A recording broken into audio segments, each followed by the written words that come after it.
افلا يتدبرون القرآن ام على قلوب اقفالها بھلا یہ لوگ قرآن میں غور نہیں کرتے یا ان کے دلوں پر قفل پڑے؟ ان الذين ارتدوا اعوذ باللہ من الشیطان الرجیم، بسم اللہ الرحمن الرحیم۔ تمام تعریفیں اس پروردگار عالم کے لیے ہیں جو عالمین کا پالنے والا ہے۔ درود و سلام ہو محمد وآل محمد علیہم الصلاۃ والسلام پر۔ عزیز ناظرین، السلام علیکم ورحمۃ اللہ۔ آپ سبھی کا اس پروگرام میں ہم استقبال کرتے ہیں، اور انشاءاللہ ہماری جو گفتگو ہوگی وہ قرآنی زندگی کے سلسلے سے گفتگو ہوگی، اور اس میں بھی ہم خاص یہ فوکس کریں گے اس مسئلے پہ ذرا غور و فکر اس پروگرام کے ذریعے کہ انسان کو اللہ نے مجبور بنایا ہے یا وہ آزاد ہے۔ اگر مجبور ہے تو کہاں تک، آزاد ہے تو کہاں تک، یا کیا چیزیں ہیں، انشاءاللہ اس پروگرام میں یہ باتیں آپ تک پہنچائی جائے گی۔ آئیے کچھ سوالات ہیں جن کے جوابات آپ تک پہنچائیں گے حجت الاسلام والمسلمین عالی جناب مولانا سید روح ظفر رضوی صاحب۔ اگر السلام علیکم ورحمۃ اللہ۔ وعلیکم السلام ورحمۃ اللہ۔ یہ باتیں جو ہم نے ابھی ناظرین سے کی، اکثر جو ہے یہ باتیں آتی ہے، اور دیگر جو اور بھی مسلمان کے دوسرے فرقے ہیں کہیں نہ کہیں سے یہ بات وہ ثابت کرنے میں بھی لگے رہتے ہیں کہ انسان کو اللہ نے مجبور بنا گیا ہے، اور مجبور نہ ہوتے تو پھر اس میں بہت سی دلیلیں وہ پیش کرتے ہیں۔ تو سب سے پہلا سوال تو یہی ہے کہ انسان کو اللہ نے مجبور بنایا ہے یا آزاد بنایا ہے؟ بسم اللہ الرحمن الرحیم۔ درس قرآن ہے تو قرآنی درس اور قرآنی بیان سے ہی ہمیں اس کا جواب تلاش کرنا چاہیے۔ جی، قرآنی آیتوں میں خداوند عالم نے جس طریقے سے پیغام دیا ہے اس سے واضح ہے کہ انسان صاحب ارادہ ہے، صاحب اختیار ہے، مجبور نہیں ہے۔ خداوند عالم نے قرآن مجید میں انسانوں کو یہ اختیار دیا ہے کہ وہ چاہیں گے تو ان کی قسمت بدلے گی۔ اچھا، یہ خود آیت بتا رہی ہے کہ جب ایک انسان اپنی قسمت کو بدل سکتا ہے، تقدیر کو بدل سکتا ہے، تو دنیا کا کون انسان ہے، کون صاحب عقل ہے جو یہ کہے گا کہ مجبور انسان اپنی تقدیر اور قسمت کو بدل سکتا ہے؟ مجبور کوئی فیصلہ نہیں کر سکتا ہے۔ قرآن مجید کی آیت ہے ان اللہ لا یغیر بقوم حتی یغیروا ما بانفسہم۔ خدا کسی معاشرے، کسی قوم کی حالت کو نہیں بدلتا جب تک کہ خود انسان اپنی حالت کو نہ بدلے۔ اس آیت کے ذریعے مکمل نتیجہ ملتا ہے کہ انسان خود اپنی تقدیر کو، اپنی سرنوشت کو بدل سکتا ہے۔ تو یہ آیت واضح دلیل ہے کہ انسان مجبور نہیں ہے، انسان صاحب ارادہ ہے، صاحب اختیار ہے۔ خداوند عالم نے انسان کو فطرت سلیمہ عطا کیا ہے، بالکل پاک فطرت ہے۔ اس پاک فطرت کو خداوند عالم نے ذریعہ قرار دیا ہے کہ انسان برائیوں کو بھی سمجھ سکتا ہے، اچھائیوں کو بھی سمجھ سکتا ہے۔ تو اب جب انسان خود سمجھ سکتا ہے تو سورہ شمس کی 8ویں آیت میں خداوند عالم کہتا ہے فَأَلْهَمَهَا فُجُورَهَا وَتَقْوَاهَا۔ خداوند عالم نے انسان کو بتا دیا ہے، سکھا دیا ہے کہ کیا چیزیں بری ہیں اور کیا چیزیں اچھی ہیں۔ فسق و فجور بھی بتا دیا ہے انسان کو، اور تقویٰ اور اچھی چیزیں بھی سب کچھ بتا دیا ہے۔ تو جب یہ فطرت، یہ ساری تمام خیرات اور تمام شر اور برائیاں انسان کی فطرت میں خداوند عالم نے ڈال دیا ہے، جب انسان کو سب مل گیا ہے تو یہاں مجبوری کہاں سے ہے؟ اگر مجبوری تو وہ ہوتی، خدا کہتا ہے کہ بس یہ تمہیں میں نے برائیاں بتائیں اسی پہ چلو، نعوذ باللہ، یا کہتا ہے کہ الحمدللہ تمہیں ساری اچھائیاں دے دی ہیں بس اسی پہ چلو۔ جی جی، مگر فارسی میں ایک مثال کہی جاتی ہے ان کے گفتی ان کنم و ان کنم ان دلیل اختیار است سنم۔ یہ جو تم کہہ رہے ہو کہ یہ کریں یا وہ کریں، کیا کریں، یہ خود تمہارے صاحب اختیار ہونے کی دلیل ہے۔ صحیح بات ہے، ہاں۔ اگر تم مجبور ہوتے تو تمہیں وہی کرنا ہے جو تم سے تمہارا آقا مولا، جو تمہارا سردار کہہ رہا ہے وہی۔ خداوند عالم نے انسان کو آزاد بنایا ہے، اور انسانی فطرت انسان کو لے جاتی ہے اس بات کی طرف کہ اپنے اختیار سے اپنی فطرت کے مطابق وہ آگے بڑھے. تو انسان صاحب اختیار ہے اور سارا کام انسان کرتا ہے. آپ کچھ فرما رہے تھے؟ یہ ایک واقعے کی طرف اشارہ ہم کرنا چاہیں گے، کیونکہ جب وہ اس لائن کو سنتے ہیں تو لگتا ہے کہ کہیں نہ کہیں خدا نے امام کو بھی جو ہے مجبور بنا کے، کہ جب جناب ام سلمہ سلام اللہ علیہا یا دیگر لوگوں نے امام حسین علیہ السلام سے کہا کہ سفر عراق مت اختیار کیجئے، اور اگر جا ہی رہے ہیں تو خواتین اور بچوں کو مت لے جائیے، تو کہیں نہ کہیں وہاں امام کی وہ لائن جو بہتر آپ بتائیں گے ناظرین کو، کہ مفہوم یہ ہے کہ اللہ مجھے خون آلودہ دیکھنا چاہتا ہے، ان خواتین کو قید اور اسیر دیکھنا چاہتا ہے. تو یہ وہ منظر ایسا نظر آ رہا ہے کہ وہ امام ہو کر کے بھی ظاہری طور پہ مجبور نظر آ رہا ہے کہ خدا تو چاہتا ہی. نہیں، ایسا نہیں ہے. خداوند عالم کی مشیت اور خدا کا چاہنا انسان کو کسی طرف لے نہیں جاتا ہے. خدا یہ چاہتا ہے، ماں باپ چاہتے ہیں کہ ہمارا بچہ پورے اس کے سامنے زندگی کا بہترین زندگی کا اس کے سامنے آئینہ رکھ دیتے ہیں. دیکھو بیٹا، ایسے کرنا ہے، تمہیں ایسے کرنا ہے، اس منزل تک پہنچنا ہے، ہم چاہتے ہیں کہ تم یہاں تک فلاں درجے تک پہنچ جاؤ. تو یہ چاہنا ماں باپ کا کیا اس کو اچھے کو مجبور بنانا ہے؟ نہیں، وہ یہ تو چاہ رہے ہیں کہ یہاں تک پہنچے. عروج ہے، یہ چاہ رہے ہیں نا ماں باپ. جی. یہ بچہ مجبور تو نہیں ہے. نہیں.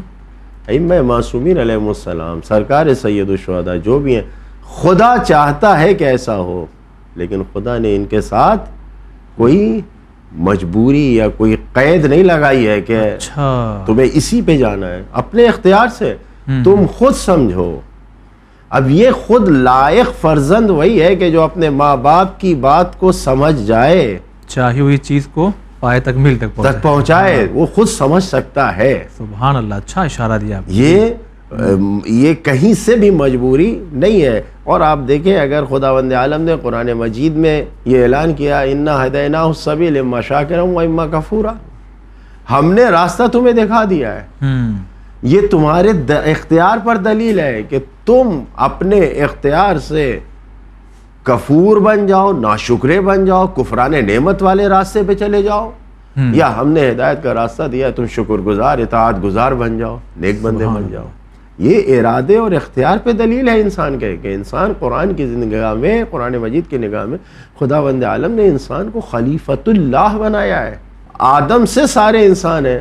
خداوند عالم نے جناب آدم کو خلیفۃ اللہ کہا ہے، انی جاعل فی الارض خلیفہ. جی، خدا کا جانشین، خدا کی طرف سے جو انسان خدا کا خلیفہ بن جا رہا ہے، مقام خلیفۃ اللہ ہی جس انسان کو مل رہا ہے، کیا وہ انسان مجبور ہوگا؟ انسانوں اگر آپ یہ کہہ رہے ہیں تو ظاہری طور پہ کہیں نہ کہیں یہ تو سمجھ میں آتا ہے کہ جب اللہ مجبور نہیں ہے، مگر فرشتے کہیں نہ کہیں مجبور نظر آتے ہیں.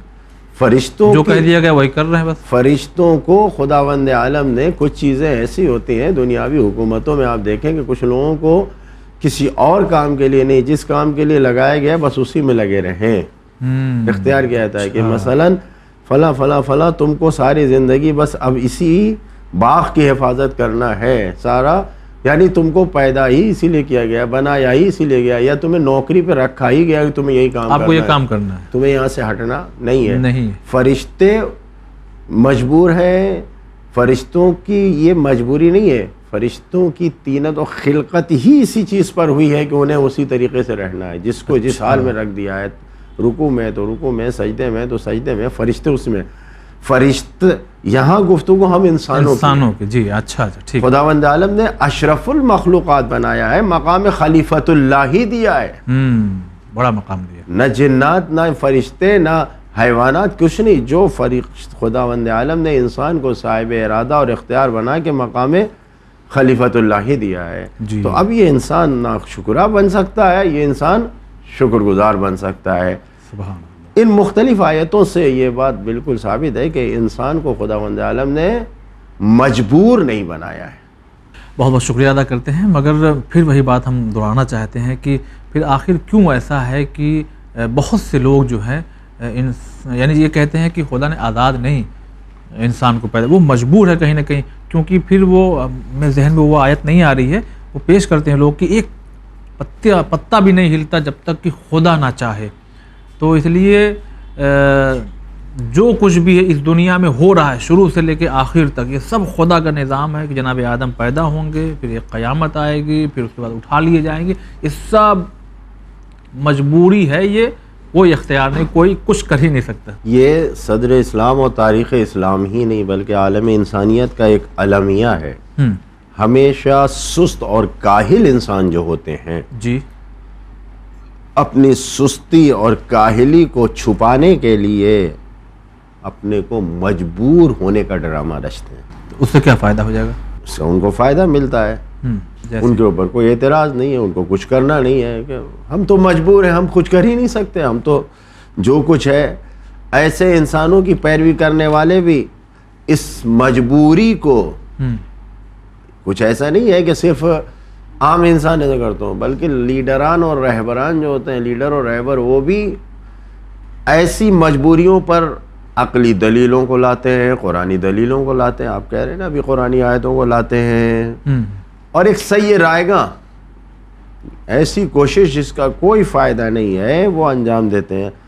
اگر ان سے پوچھا جائے کہ تم اپنے نفس کو پاکیزہ کیوں نہیں بناتے، تم نفس کو پاک کرو نا، برائیوں، رذالتوں، کثافتوں سے دور کرو، تو جب یہ سوال کیا جاتا ہے تو فوراً کوئی نہ کوئی بہانے لاتے ہیں، کسی مجبوری کا سہارا لیتے ہیں۔ مثال کے طور پر اگر آپ غور کیجئے اور کبھی موقع ملے تو لوگوں سے پوچھئے تو وہ سیدھے کہتے ہیں ارے بھائی یہ تو میراث میں ملا ہے ہمیں، ہمارے باپ دادا ایسے ہی کرتے چلے آئے تو ہم بھی ایسے ہی کر رہے ہیں۔ کچھ خداوند عالم نے کسی انسان کو اس طریقے سے نہیں پیدا کیا ہے کہ جو تمہارے باپ نے کیا وہی تمہیں بھی کرنا ہے، جو تمہارا کوئی میراثی، کوئی ایسی کیا یہاں چلتا ہے نا جینیٹک، نہیں، یہ کوئی تو ہمارے نسلوں سے چلا رہا ہے، نہیں، یہ ایک بہانہ ہے کہ میرا باپ، یہ خاندانی نہیں ہے، میراث کے طور پر ہمیں کچھ نہیں ملا ہے۔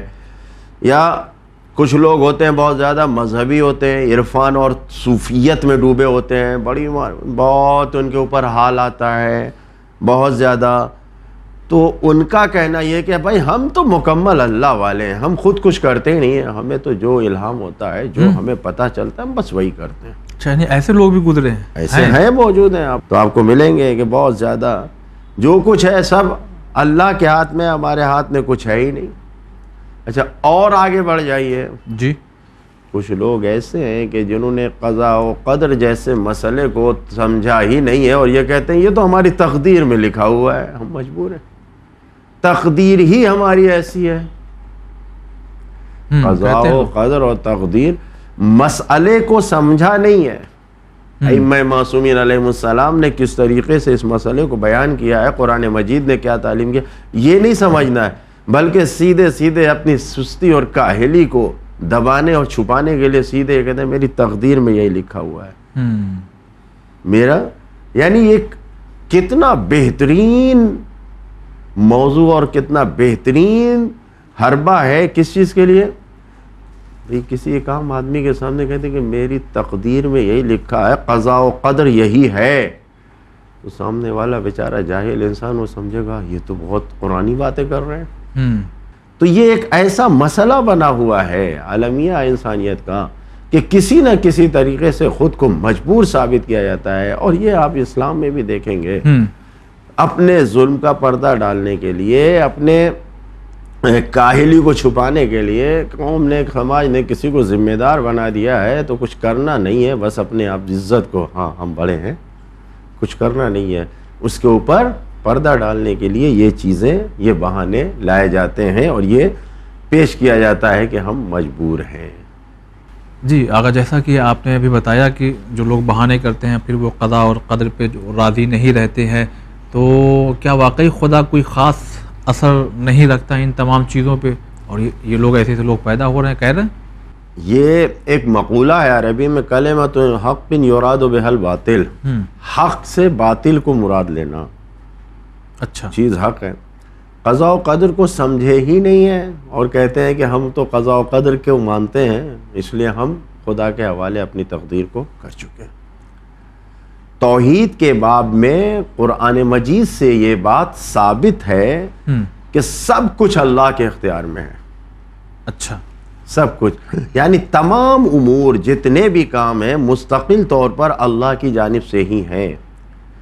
یہاں تک کہ اخلاقی میدان میں بھی جو انسان کو عمل کرنا ہے اس میں بھی سارے امور کا استقلال اور صرف جو کچھ کہا جائے وہ خدا کے اختیار میں ہے، اس میں کوئی شک نہیں ہے.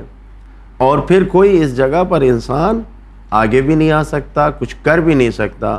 سورہ قصص میں یہ 56 نمبر آیت میں ہے، خداوند عالم کہتا ہے کہ انک لا تہدی من احببت ولکن اللہ یہدی من یشاء وہو اعلم بالمہتدین. اے پیغمبر، آپ ہدایت نہیں کر سکتے کہ آپ جس کو چاہیے ہدایت کر دیجئے، ولیکن اللہ یہدی، لیکن خداوند عالم ہدایت کرتا ہے، من یشاء، جسے چاہتا ہے ہدایت دیتا ہے، وہو اعلم بالمہتدین، وہ جانتا ہے، وہ بہت بڑا عالم ہے، سب سے زیادہ جاننے والا ہے کس بالمہتدین، یعنی ہدایت ہونے والوں کے لیے، ہدایت جن کو کی جائے. یا سورہ حجرات کی 7ویں آیت ہے، اس میں خداوند عالم ارشاد فرما رہا ہے وَلَكِنَّ اللَّهَ حَبَّبَ إِلَيْكُمُ الْإِيمَانَ وَزَيَّنَهُ فِي قُلُوبِكُمْ وَكَرَّهَ إِلَيْكُمُ الْكُفْرَ وَالْفُسُوقَ وَالْعِصْيَانَ، کہ خداوند عالم نے تمہارے لیے ایمان کو محبوب بنایا ہے، خداوند عالم نے تمہارے دلوں میں ایمان کو مزین زینت دے کے سوار کے ڈال دیا ہے، خداوند عالم نے تمہارے لیے کفر کو، فسق کو، فجور کو، گناہوں کو برا بنا دیا ہے، سب خداوند عالم نے بنا دیا ہے. تو یہ سارے امور، تمام امور کی انتہا خداوند عالم کی جانب. ہر عمل کا نتیجہ جو آخرت میں ملنے والا ہے سب اللہ کے ہاتھ میں ہے. رحمت جتنی ہے سب خدا کے ہاتھ میں ہے. جنت خدا لے جائے گا، جی، فضل و کرم خدا کی جانب سے آئے گا. یہ سب صحیح ہے، لیکن ان سب کا مطلب ہرگز یہ نہیں ہے، بالکل انسان کو مجبور بنانا نہیں ہے کہ انسان ان سب کے باوجود مجبور ہے، بلکہ یہ سب ایک طولانی سلسلے میں ہے. طول و عرض جو کہا جاتا ہے کہ ایک کے بعد ایک کا سلسلہ ہونا، اس سلسلے میں ہے. ایسا نہیں ہے کہ خداوند عالم کے ارادے کے برابر میں انسان کا ارادہ آ رہا ہے. ایسا نہیں ہے، ایسا نہیں ہے. خداوند عالم کا ارادہ ہے، اس کے بعد سب کا ارادہ اس کے نیچے ہے. ارادہ اور اختیار جو خداوند عالم نے انسان کو دیا ہے وہ بالکل انسان کو آزاد بنایا ہے. پالیسی اسی کی ہے، پروگرام اسی کے ہیں، سب کچھ قرآن میں لکھ کر بیان کر دیا ہے.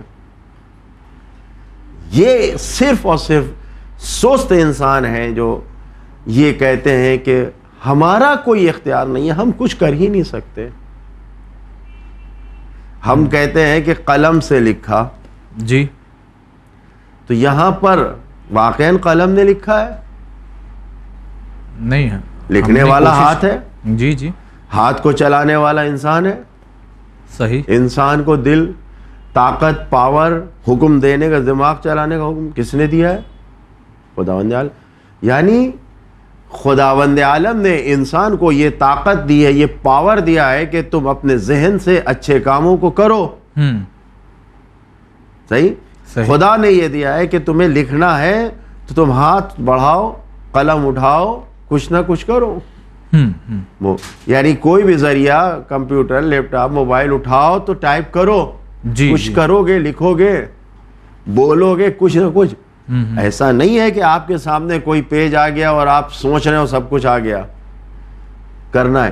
تو یہ بتائیے کہ یہاں پر قلم جو آخری منزل ہے یا لکھنے کی پہلی منزل ہے، اس میں کس کا ارادہ شامل ہے؟ کیا صرف اس قلم کا ارادہ ہے؟ نہیں. انسان کا ارادہ ہے یا نہیں ہے؟ بالکل. خدا کا ارادہ ہے کہ نہیں؟ اسی طریقے سے ان ارادوں کو سمجھنا ہوگا. اللہ بھی امور کو انجام دیتا ہے، انسان بھی انجام دیتا ہے، دونوں میں ٹکراؤ نہیں ہے، کیونکہ اوپر نیچے ہیں. برابر میں جب چیز ہوتی ہے تو ٹکراتی ہے. صحیح. طولی سلسلہ ہے، عرضی سلسلہ نہیں ہے. لہذا یہ جو دین اور یعنی اپنے آپ کو سستی اور کاہلی کی بنیاد پر جو لوگ خود کو مجبور بناتے ہیں، ان کو یہ غور کرنا چاہیے. کچھ لوگ قضاء و قدر جیسے مسئلوں کو صحیح نہ سمجھنے کی وجہ سے سب کچھ تقدیر اور قسمت کا لکھا کہہ کر مجبور بن جاتے ہیں، جبکہ قرآن مجید نے سب سے الگ ہٹ کر، بالکل الگ ہٹ کر انسانی ذمہ داریوں کو بیان کیا ہے، اور قرآن مجید ہی نے یہ کہا ہے حقیقی فاعل، مستقل فاعل، یعنی سب کچھ کرنے والا خداوند عالم ہے، لیکن اس کے ارادے کے ساتھ تم کو بھی آزاد اور اختیار بنایا گیا ہے۔ جس کام کی طرف تم جا رہے ہو تم مجبور نہیں ہو، بلکہ خدا کی دی ہوئی طاقت ہے۔ اب خدا کی دی ہوئی طاقت کو خداوند عالم نے انسان کو ساری نعمتیں دیا، ان نعمتوں کو غلط راستے پہ لے جائے یا صحیح راستے پہ لے جائے، صحیح، یہ انسان کا اختیار ہے۔ جی، ایک بہترین پانی آپ کو گلاس میں لا کے دیا جائے، آپ پانی کو پی کے اس پانی کے شکر گزار بن جائیں یا اس پانی کو گرا کے برباد کر دیں، اختیار، اس میں کون مجبور ہیں آپ اس کام کے لیے؟ آپ کو پانی پینے کے لیے دیا گیا تھا، آپ نے پانی کو پینے کے بجائے گرا دیا، تو اس میں اب آپ پیاس کے لیے مجبور ہیں، پانی نہیں مل رہا ہے آپ کو، تو اب اس میں کس کا ہے قصور ہے؟ انسان کا قصور ہے یا خدا نے نعمتوں کو دیا ہے؟ بہرحال خدا کی دی ہوئی مختصر یہ ہے کہ قرآنی نظام نے انسان کو مختار اور صاحب اختیار بنایا ہے، صاحب ارادہ ہے، صاحب اختیار ہے۔ بہت سی آیتیں ہیں اور علماء نے بہت سی بحثیں کی ہیں اور معصومین کی بہت سی حدیث اور روایتیں اس بات میں ہیں۔ اب کیونکہ ہمارا پروگرام درس قرآن ہے، ہم نے صرف قرآنی آیتوں کے سلسلے میں علماء کے بیان سے آپ کی خدمت میں آپ کے سوالوں کا جواب پیش۔ بہت بہت شکریہ ادا کرتے ہیں۔ ناظرین، ابھی بہت سے اور بھی سوالات ہیں اس موضوع کے متعلق، لیکن چونکہ وقت جو محدود ہے وہ اب تمام ہو رہا ہے، انشاءاللہ اگلے ایپیسوڈ میں اسی بحث کو، اسی گفتگو کو اور آگے بڑھائیں گے۔ تو آج کے لیے بس اتنا ہی۔ السلام علیکم ورحمۃ اللہ۔